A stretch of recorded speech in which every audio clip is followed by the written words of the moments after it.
करणीयमद्दकुशलेन यन्तं संघं पदं अभिसमेच्च लक्को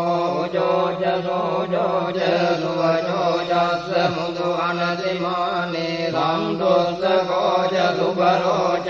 अपगिजो च सल्लौकमुक्ति सन्तीन्द्रियो च निपको च अपगम्भो कुलेषु अननुविद्धो न च बुद्धं समाचरे किञ्चिदेन विඤ्ඤोपदे उपवदेयं सुखिनो वागेमिनो हन्तु सभ्ये सद्धा भवन्तु सुखिनः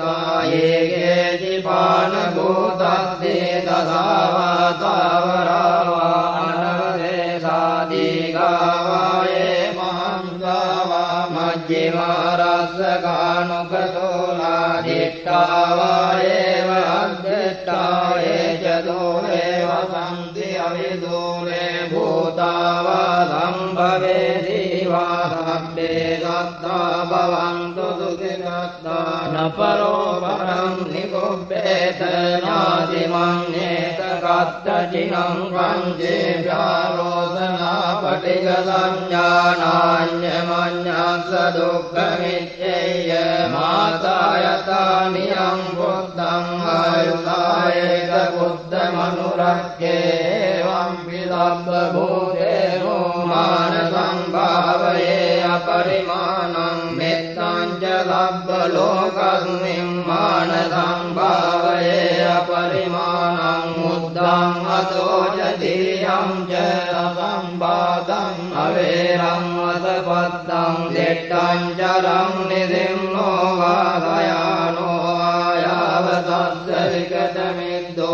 एकं गतिम् अधिष्ठेय ब्रह्ममेकं विहारम् इदमाहो दिष्टिं च अनुपगम्यशीलवादर्शनेन सम्पन्नो गामेषु विनय्यगेदं नहि जातु बभ्रदेयं पुनरेति जयागनगता वीराजित्वा मारं सवाहिनीं चतुसच्चामतरसं ये विवेङ्गुनरागपातन्नं करादयो बुद्धाट्टवीसदिनायका लभ्ये प्रतिष्ठिता तुय्यं मद्दके ते मुनिस्सरा गिरे प्रतिष्ठिता बुद्धा धम्मो च तव लोचने सङ्गो प्रतिष्ठितो तुय्यं मुरे सर्वगुणाकरो अनुरुद्धो च सारिपुद्धो च दक्षिणे मुण्डन्यो विष्ठिभागस्मिन् मुद्गल्लानो दिवामगे दक्षिणे सवने तुय्यं आहुं आनन्दराहुलकस्य भोजमानामो भोजं वामसोतके केदं ते विष्ठिभागस्मिन् सूर्यो वियभवङ्करो निसिंहो सिरिसम्पन्नो वितो मुनिपुङ्गवो कुमारकස්සपो नाम महेशे चित्रवादको तुय्यं वदने नित्यं प्रतिष्ठासि गुणाकरो पुन्नो अङ्गुलिमालो च उपालीनं दधीवली तेरा पञ्चमे जाता ललाटे तिलका तव शेषासीति मातेरा विजिता जिनधावका जलन्ताशीलते जेन अङ्गमङ्गे सुसंस्थिता रत्नं पुरतो आदि दक्षिणे मित्रसुत्तगन्धजग्गं पच्यतो आदि वामे अङ्गुलिमालकं कन्दमूलपरित्तं च आटानाट्यशुद्धकम् आकाशच्च धनं आसीते सापाकारसंहिता जिनाना बलसंयुक्ते धम्मपाकारलङ्कते वसतो ते चतुर्भिज्जेन सदा सम्बुद्धपञ्जरे वातपित्तादिसञ्जाता बाहिरज्जातु बद्धवा अशेषा विलयं यङ्गो अनन्तगुणतेजसा जिनपञ्जरमय යට්ටං විහරන්තං මහිතලේ සදා පාලෙන්තු ත්වං සබ්බේ දේවා පුරිසාසපායිච්චේව මච්ඡන්ත කතෝ සුරක්ඛෝ ජිනානුභාවේන ජිතෝපපද්දෝ බුද්ධානුභාවේන අතාරි සංඝෝ චරාරි ලද්දම් අනුභාව පාලිකෝ ඉච්ඡේව මච්ඡන්ත කතෝ සුරක්ඛෝ ජිනානුභාවේන ජිතෝපපද්දෝ ධම්මානුභාවේන අතාරි සංඝෝ චරාරි ලද්දම් අනුභාව පාලිකෝ ඉච්ඡේව මච්ඡන්ත කතෝ සුරක්ඛෝ ජිනානුභාවේන ජිතෝපපද්දෝ සංඝානුභාවේන අතාරි සංඝෝ චරාරි ලද්දම් අනුභාව පාලිතෝ තද්දම්ම පාකාර පරිග්ගතෝ දේ අට්ඨාරියා අට්ඨ දිසාසු අංගේ එත්තන්තරේ අට්ඨනාථා භවන්තේ උද්දං විදානං වජිනාඨිතා මේ බින්දන්තෝ මාරසේනං තව දිරදිතෝ බෝධිමාරුය සත්තා මොග්ගල්ලානෝ දිවාමේ වසති භුජතටේ දක්ඛිනේ සාරිපුත්ත ධම්මෝ මජ්ජේ උරස්මින් විහෙරති භවතෝ මොග්ගතෝ මෝරයෝ නිම්හම්පත්තෝ බෝධිරත්තෝ චරණ යුගගතෝ භානුලෝකේ කනාතෝ සබ්බාව මංගලමුපද්දව දුන්නිමිත්තං සබ්බීති රෝගගාදෝ සමදේතනින්දා සබ්බංකරාය භයලොස්සුපිනං අකංගං බුද්ධානුභාව පවරේන පයාතුනාසං සබ්බාව මංගලමුපද්දව දුන්නිමිත්තං සබ්බීති රෝගගාදෝ සමදේතනින්දා සබ්බංකරාය භයලොස්සුපිනං අකංගං ධම්මානුභාව පවරේන පයාතුනාසං සබ්බාව මංගලමුපද්දව දුන්නිමිත්තං සබ්බීති රෝගගාදෝ සමදේතනින්දා සබ්බංකරාය භයදොස්සුපිනං අකංතං සංඝානුභාව පවරේන පයාතුනාතං යං දුන් නිමිත්තං අවමංගලං ච යෝචාමනාපෝ සකුණස්ස සද්දෝ පාපග්ගෝ දුස්සුපිනං අකංතං බුද්ධානුභාවේන විනාශමෙන්තෝ යං දුන් නිමිත්තං අවමංගලං ච යෝචාමනාපෝ සකුණස්ස සද්දෝ පාපග්ගෝ දුස්සුපිනං අකංතං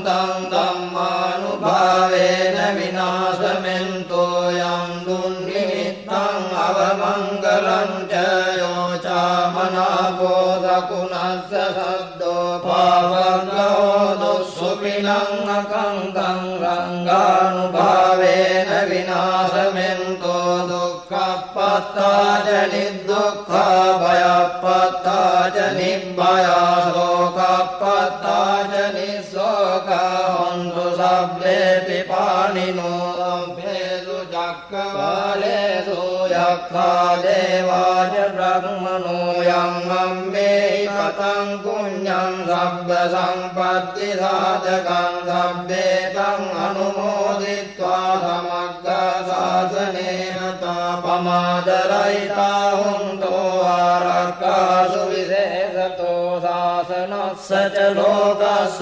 උද්ධේ භවතු සබ්බදා ශාසනං පිච ලෝකං ච දේවා රක්ඛන්තු සබ්බදා සත්තිං හොන්තු සුඛී සබ්බේ පරිවාරේ යත්තනෝ අනේකා සුමනා හොන්තෝ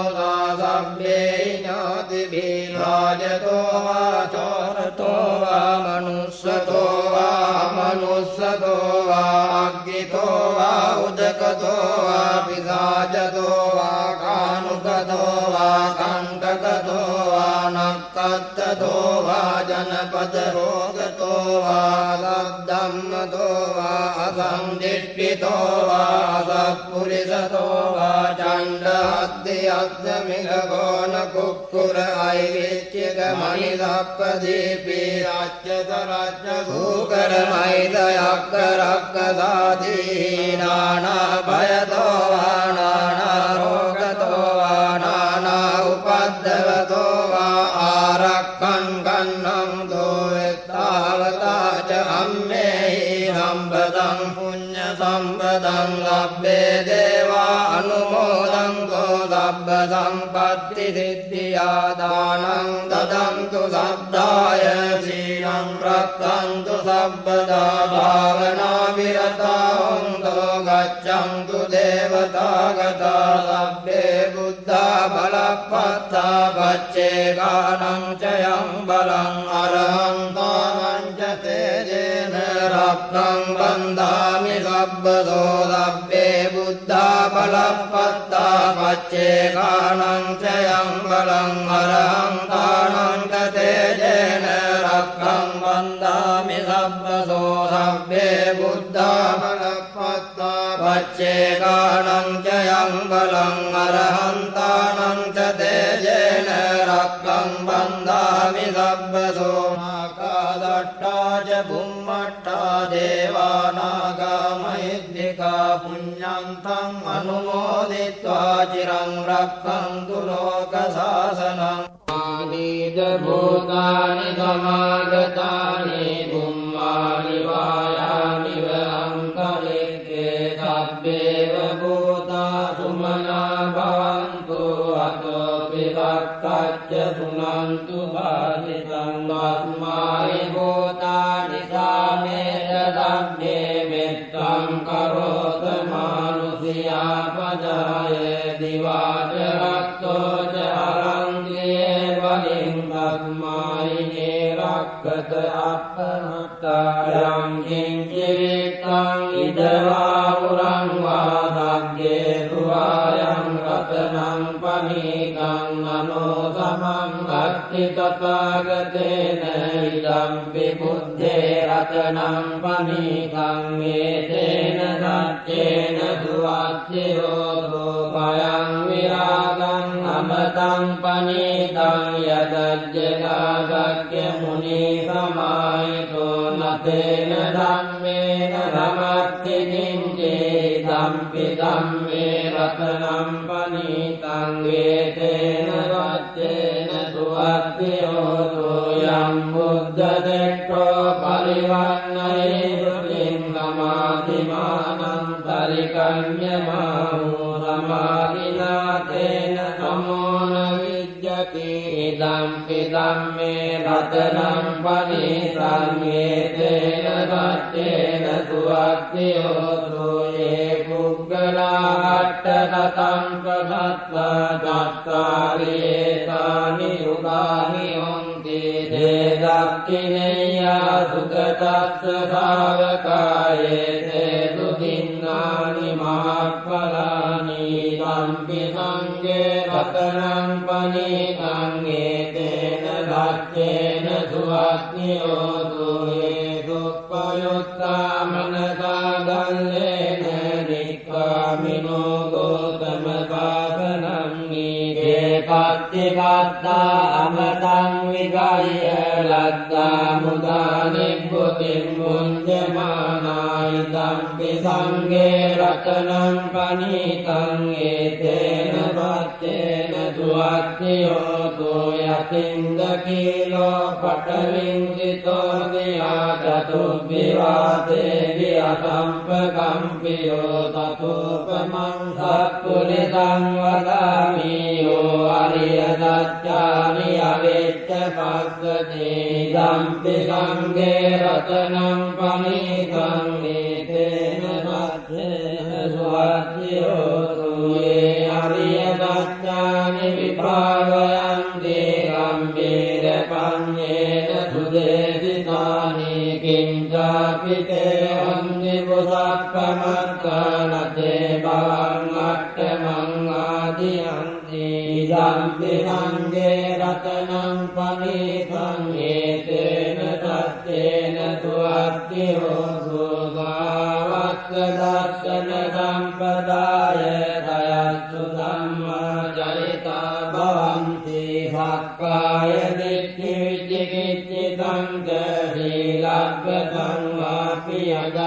กินจิตตุ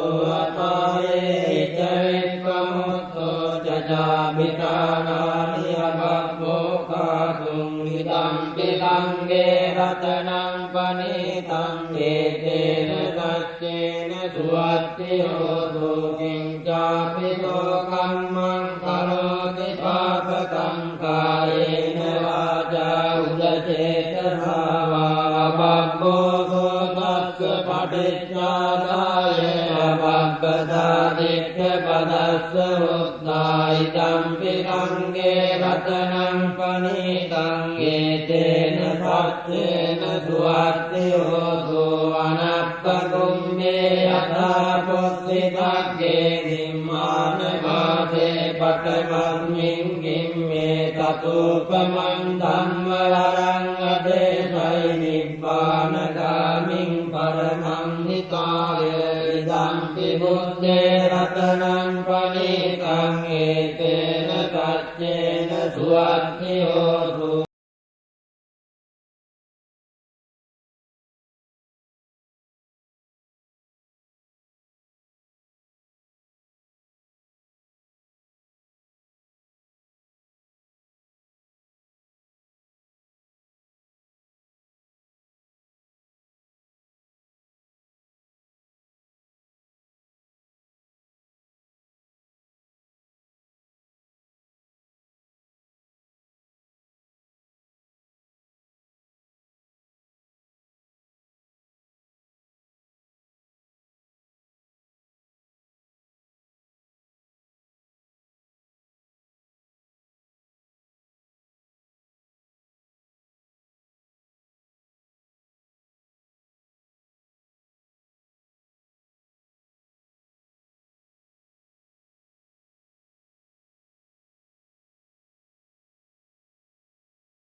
සාදු සාදු සාදු